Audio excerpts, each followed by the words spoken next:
Hey guys, it's Justin from L2 Crypto, talking about NFTs and Veve specifically. Going to be going through what it's like to purchase an NFT in terms of artwork. I've used it myself. I really do like it. Been having some good results with it as well. Not going to go into the exact monetary aspect of that, but of course do your own research. So disclaimer that I'm not a financial advisor. All the opinions are my own based off my own research. So always consult your own professional and financial advisor before investing in any kind of money or crypto. So Veve is by definition a digital collectible coming in limited edition releases. It can be purchased, sold, and traded, upgraded, customized, and placed in virtual showrooms, shared on social, and more, all through the Veve app. I've not used it on browser, but I've just been using the app. And essentially, I've been intrigued by it because Disney, Marvel, DC, a lot of the popular sort of superhero companies are on here. In my opinion, investing in these, you're kind of having like Disney and Marvel and DC behind you in terms of promoting it, which very recently has been quite the heck of a benefit. I've been seeing some giant increases in the prices in the marketplace. If I was to sell, I originally was looking at like 2x, 3x, and now I'm well in excess of that. I'm not going to, once again, go into specifics, doesn't matter, do your own research.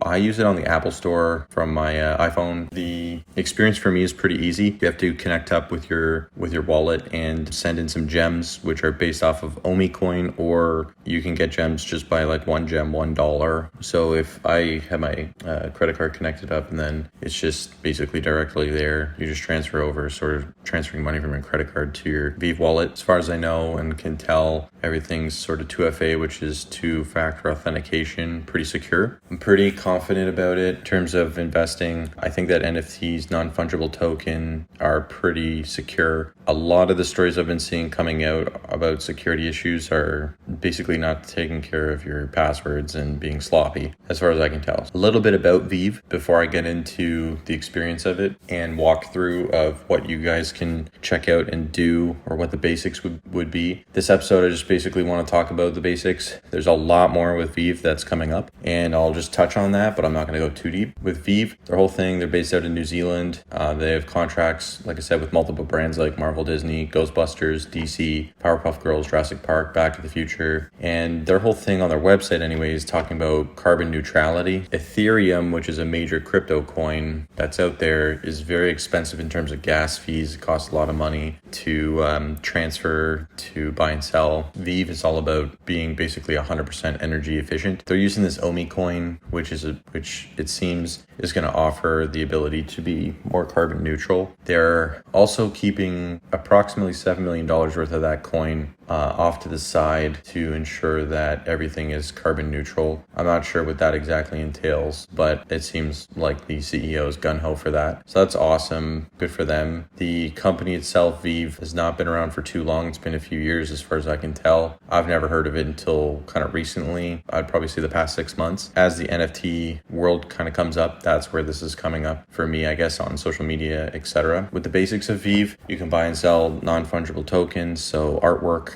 connected to these popular businesses like Disney, Marvel, Ghostbusters, etc., that they have contracts with. So this isn't like kind of like an OpenSea thing where you can just go randomly find something. This is what they have contracts with these companies, and those are the drops with those companies that they're doing. They're doing drops of set characters or superheroes. So it's not that like every single Marvel character's on there. It's not that every single DC character's on there. So they dropped like one Superman, one Iron Man, but they dropped multiple Batmans, multiple Spider-Mans, a few Supergirls, Harley Quinn, the Joker, etc. So, but not everything's on there. So just so you know. So I'm going to walk you through, kind of download the app, hook up your wallet, set up the authentication, transfer some money in, and you're coming up to looking at, okay, what to buy. So there's some comics. This is just my opinion, but there's some comics. I don't really see them moving too much. I don't see them going for a lot, and I don't see them dropping for a lot. Basically, they do these drops. When the drop happens, if you do end up being one of the first to purchase, yes, it's very cheap. You can get it for like $50.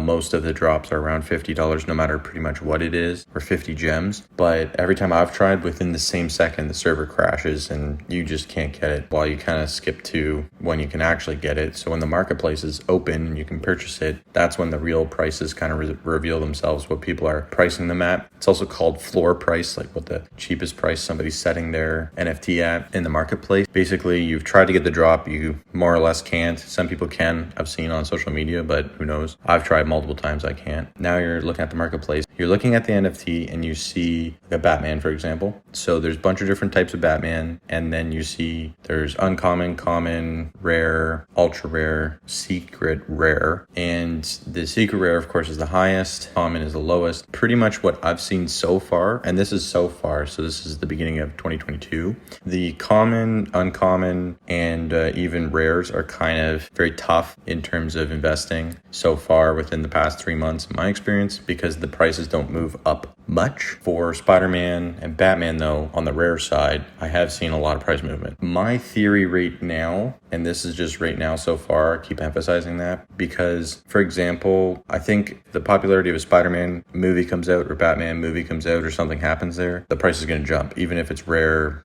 super rare, whatever, ultra rare, secret rare, doesn't matter. The price is going to jump, or the price can jump. Kind of been noticing quite a bit on the Batman, Spider-Man, so I'm not sure what's going on with that. I know Spider-Man had their new movie released, so I don't know if that's affecting popularity or demand or something like that. But I think it's number one, if there's releases coming out on movies or news or groups, that can kind of change the dynamic where rares, ultra rares can be spiking a little bit more. I think that's the first thing. The second thing is the kind of look of it. So I've actually kind of noticed some of the Batmans, even though they may not be more rare than the others, if the less rare one looks cooler, it's going for more in the marketplace, which is interesting. So that's kind of the second aspect. The third aspect to kind of look out for that I've been looking at is, for example, there's only like one Superman out, which is weird. I don't know if it's like a rare or super rare or whatever, but it's just one. There's no spectrum of uncommon, common, etc., etc. I think if there was a Superman movie to come out or give it a bit more time, I think just that one, if it's just the one released, the rarity of the fact that there's only one is also going to play a factor going forward. So have your eye on all those different factors, how it looks, what it is, like a Superman, Spider-Man. Batman is probably going to do better than a new Captain Rogers or Captain America Marvel comic, for example. This is all just, like I said, very early, but that's been my experience so far. In terms of investing, I'm going to get to that. Just have your eye out for those different aspects. Where you're purchasing it is on the Veve app, and it's a marketplace. They say it's like a third-party marketplace, so basically you're buying from other people. I noticed Logan Paul's on there, which is interesting. He was trying to sell something. I believe he sold it because the Spider-Man was going for like $70,000, and now the floor price for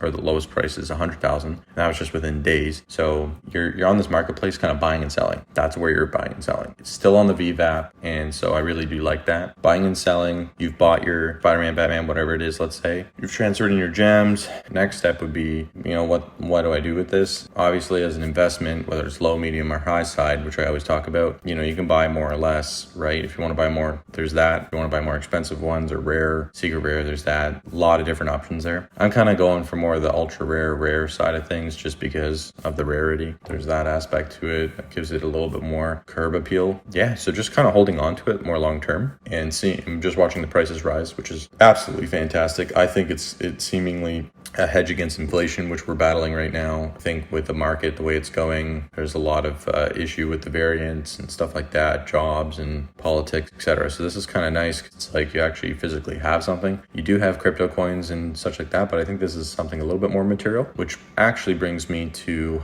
talk about what do you do with this besides just buying or selling. There's two aspects with this virtual showroom and augmented reality setup that Veve have. So if you don't know what augmented reality or virtual reality is, listen to my last episode. I was chatting about that, about metaverse, augmented reality, virtual reality. There essentially is augmented reality with this app where you can take your NFTs, so your Batman, your Spider-Man, you can, within the app, put them wherever you want within the room or wherever you're at and take a photo, which is really cool. Love it. That's augmented reality. Virtual reality, they actually have a virtual showroom. Just lastly, I've purchased it. It's an investment, and all I can do is, take a photo with it or go to the virtual showroom. Well, Veve is coming out with the Veverse, apparently in 2022, which is what they're saying on their website. This is going to be a new metaverse that they're building. They haven't released too much information on it, so my 2 cents is basically you're going to be able to kind of purchase land, et cetera, cetera, like Decentraland, and then also incorporate your virtual reality showroom, be able to sort of run around just as if you're in a other metaverse like Horizon by Facebook. Once again, I kind of covered that a little bit in my previous episode 4. With the Veverse, I think that that's going to add additional value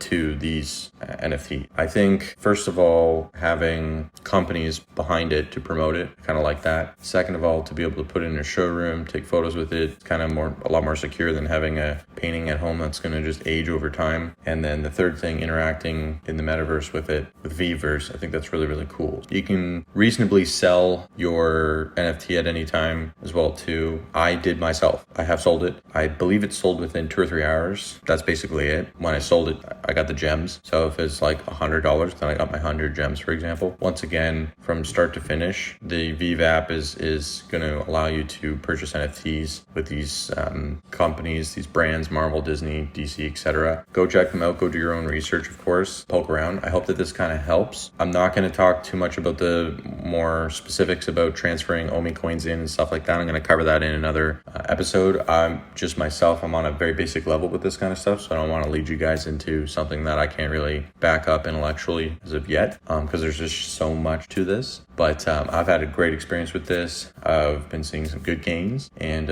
hope you guys at least check it out, see what I'm talking about. As always, thanks guys for tuning in, and we'll see you in the next episode. Hey community, thanks so much for watching my video. Please like, subscribe, and hit the bell to receive a notification when a new video drops. Have a great day and keep on learning.